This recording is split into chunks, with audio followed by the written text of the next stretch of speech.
That is art. The art of the gag. You just pied the most fearsome weapon in the 9 realms. Now that's a headliner. He bounced back to his feet, circling the bewildered thunder god. Thor was meticulously examining the strawberry cream, trying to discern its magical properties.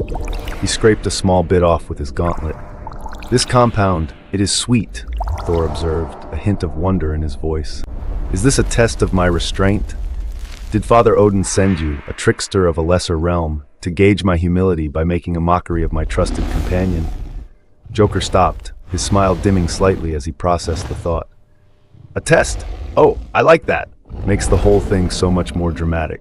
Sure, Sparkle, let's call it a test. Did I pass? Did I get an A+ in Anarchy? As Thor wrestled with the concept of his father using a brightly colored lunatic to test him, Joker's keen eye for absurdity noticed something else. Embedded in the leather wrist guard that held Thor's crimson cape in place was a tiny, pulsing sapphire. It was small, almost insignificant, but it vibrated with the exact same sickly, luminous green light as the vortex that had brought him here. It was a fragment of the gate, a tiny, vibrating anchor to the multiverse. Joker's grin returned, wider and more terrifying than before. This wasn't just a random detour. This was a ticket, and the God of Thunder was holding the map. So tell me, big guy, Joker drawled, stepping closer, his voice conspiratorial. You look like a seasoned traveler. What's the schedule like? Are we hitting the city of floating pixies next? I hear they have the best invisible ink supply this side of the Milky Way. Thor finally managed to wipe Mjolnir clean, his face resolving back into a look of serious duty. I seek the Scepter of Harmony. Its power can soothe the warring realms. I cannot be sidetracked by your colorful diversions, comedian. Scepter of Harmony? Oh, boring.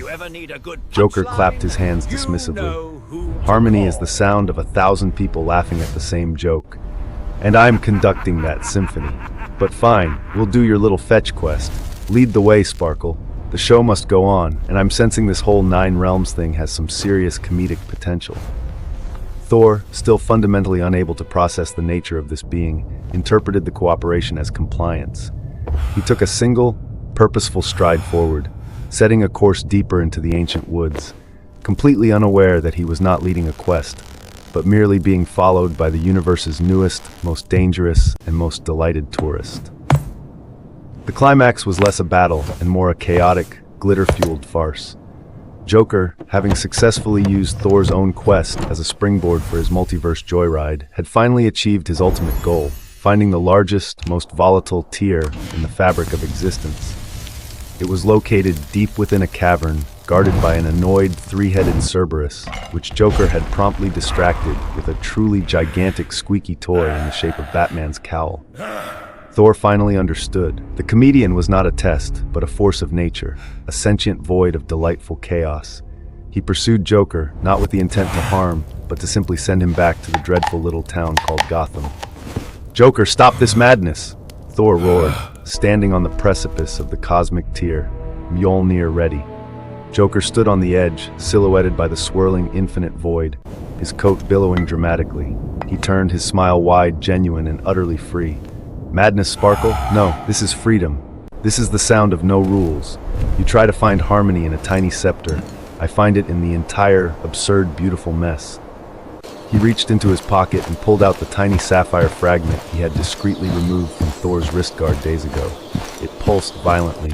He tossed it into the void. The tear stabilized, growing wide enough to swallow a planet. Goodbye, my favorite thunderbutt, Joker yelled, bowing low in a final, ridiculous flourish. Keep the hammer clean, and remember, if you ever need a good punchline, you know who to call. With a last high-pitched peal of laughter, Joker threw himself backward into the vortex, disappearing into the swirling infinity of green and black. Thor stood alone, the mighty god of thunder, utterly defeated not by a fist or a blade, but by a joke. He lowered Mjolnir slowly. The world was suddenly too quiet, too serious, too predictable. He realized the silence was not peace. It was merely the absence of the Joker. He found a small, garish box resting on the stone floor where Joker had stood. He cautiously opened it. Inside, resting on a bed of purple velvet, was a small plastic toy hammer, a miniature Mjolnir. When Thor picked it up, it let out a long, loud, grating recording of Joker's trademark laugh. Thor stared at the absurd plastic relic, the laugh echoing in the vast, silent cavern. He didn't smash it. He simply held it, a deep, unreadable expression settling on his face. The clown was gone, but the echo of his chaos remained, a playful, maddening challenge to the very concept of order. The god of thunder had been fundamentally altered, a sliver of absurdity forever lodged in his consciousness. The universe is a vast, terrifying place. It is filled with impossible worlds, gods with hammers, and creatures that defy the imagination. But sometimes, the most terrifying thing of all is not the monster that wants to destroy order, but the one that simply wants to make order laugh at itself. What then truly separates the hero from the harlequin, when both are merely players on a stage of cosmic scale?